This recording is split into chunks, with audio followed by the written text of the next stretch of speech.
Mas Gede, ini saya kalau disuruh bicara seperti biasa di depan para guru malah bingung sebenarnya. Artinya sudah ada Kolonel Arwen, sudah ada Pak Lukas, ada Pak Marcel lagi ya, udah lengkap sebenarnya. Mungkin karena karakternya Kumba itu selalu diskusinya nggak konvergen ya, divergen ya. Jadi artinya teman-teman tidak harus dipaksa ke satu kesimpulan benar atau salah, tapi mungkin supaya teman-teman lebih banyak lagi bisa bertanya atau berkomentar gitu ya. Karena ini kan ilmu bertumbuh terus, pasti Mas Arwin juga setuju. Beliau tidak hanya menguasai artificial intelligence, tapi tambah lagi kalau nggak tambah knowledge management gitu ya, nggak jadi banyak gitu. Tapi sekarang hari ini kan sudah semakin saling berhubungan ya, teknologi dan manusianya yang penting. Nah, itu Jepang makanya lebih ke society 5.0 karena pada akhirnya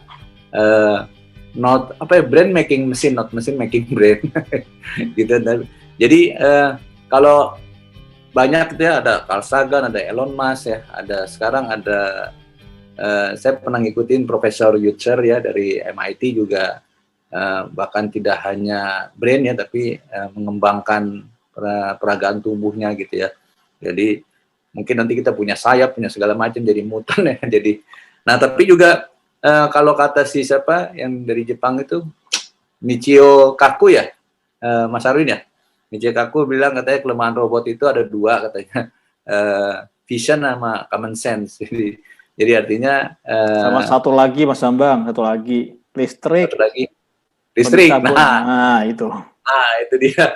Yang kalau saya sih hanya membedakannya mungkin karena saya latar belakang elektro, jadi tertariknya justru karena pada saat belajar neuroscience mungkin nggak punya duit lagi, nggak punya waktu lagi, harus keluar negeri. Di sini fakultas neuroscience belum ada, sehingga saya tertariknya justru ternyata antar neuron situ. Kalau tadi kan Mas Arwin menyampaikan bahkan sekarang dipakai ya untuk kalau kita disertasi kan ujung-ujungnya metodologi itu yang diujuk-ujuk ya. Sekarang artificial neural network itu dipakai untuk metode penghitungan, yang benar sih gitu kan. Artinya karena input bisa banyak, output bisa banyak gitu kan. Dan itu canggih sekali. Tapi yang saya lebih tertarik lagi karena tadi saya latar belakang elektro, ternyata antar neuron itu tidak hanya proses biologi dan kimiawi, tapi juga ada beda potensi, kita ada listrik yang mengalir kalau nggak salah dari minus 70 milivolt sampai dengan positif 50-55 milivolt gitu kan. Berarti kan ada listrik, berarti ada medan magnet, ada frekuensi, ada gelombang dan seterusnya gitu loh. Kalau si Michio Kaku itu bilang 20-30 tahun ke depan itu ya, mungkin kalau bilangnya apa ya, komputer yang sudah fisika apa itu, jadi super brain komputer ya, artinya quantum komputer itu sudah berjalan, transmisi data tuh bukan hanya di dalam kabel aja, bisa loncat-loncat gitu. Jadi dia atom itu katanya main di 5 atom gitu ya. Itu waduh, katanya science fiction bukan science fact gitu. Ini menarik sih. Tadi saya minta izin ke Mas Arwin, ini saya main copy aja nih, bikin virtual background. Terutama virtual background yang di belakang saya nih.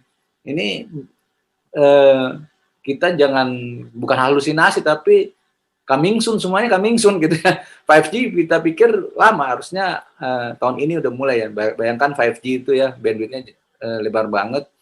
Nah mereka Eropa itu sudah develop namanya 6G. Bagaimana main di 100-an GHz dan dikombin dengan artificial. Jadi semuanya akan berkembang seperti Profesor Suwono bilang. Kita thanks God ya, alhamdulillah dengan COVID justru kita banyak manfaatnya. Salah satunya kita dipaksa lebih dekat dengan teknologi. Buktinya hari ini, wah ini masih bertahan di atas 100 nih partisipannya. Artinya lebih mudah mengumpulkan manusia-manusia itu di depan komputer sekarang. Jadi katanya Mr. COVID lah yang berhasil memaksa terutama warga Indonesia untuk bertransformasi digital lebih cepat gitu ya. Dulu kita kayaknya kalau webinar atau video conference suatu barang mewah gitu ya. Nah sekarang kan udah canggih gitu ya. Jadi itu kali. Terus yang kedua juga Mas Arwin, saya dulu tuh yang saya dapat dari, saya kan belajar dari Mas Arwin juga, dari Dr. Tauhid, dari teman-teman di Indonesia ya. Kita bikin komunitas dengan visi misi Indonesia cerdas berakhlak mulia. Itu yang menarik juga saya lihat, misalnya apa ya? Kalau apa sih bedanya brain dengan komputer? Canggih-canggih komputer dengan nanoteknologi nih, ya kan? Jadi kalau brain, kalau komputer, kalau dianggap softwarenya gitu ya, mungkin pikiran itu yang main itu yang akan keluar gitu ya. Hardware-nya itu ya brain gitu ya. Tapi komputer kan programnya nggak bisa merubah hardware-nya komputer. Kecuali nanti ya, nanti komputer masa akan datang ya. Ingat dulu kalau kita ngirim, sekarang masih ngirim email, video, audio gitu ya. Tapi nanti someday kan mau ngirim teko apa cangkir ya bisa tinggal di sana di print di base gitu kan. Tapi maksudnya nggak ada program yang membesarkan kapasitas IC-nya, jadi apa misalnya membesar hardware-nya. Sementara kalau manusia pikirannya bisa merubah struktur otaknya itu sendiri. Itu canggihnya tuh ya. Dan yang mungkin dari saya yang terakhir, memang kita susulan dengan kebijakan. Jadi pemegang kebijakan di pemerintahan memang harus jadi lebih pinter juga kita, harus belajar juga karena jangan terlambat terus. Kemarin kita baru bahas tentang the future of broadcasting. Jadi radio digital dilema ya, and policy ya. Jadi artinya kita udah ngomongin yang macam-macam gitu ya. Dulu tuh nggak kepake tuh semua jadi ASBT, DVB, ada di BBT, di BBM, di AB segala macam. Karena orang langsung jump up dengan streaming, podcast segala macam. Tapi sementara undang-undangnya masih di transmisi terestrial. Jadi ada lag gitu ya. Jadi ingat gak dulu taksi online juga kan? Kan kejadian dulu baru ada undang-undangnya gitu loh. Jadi itu dari sesi itu aja sih.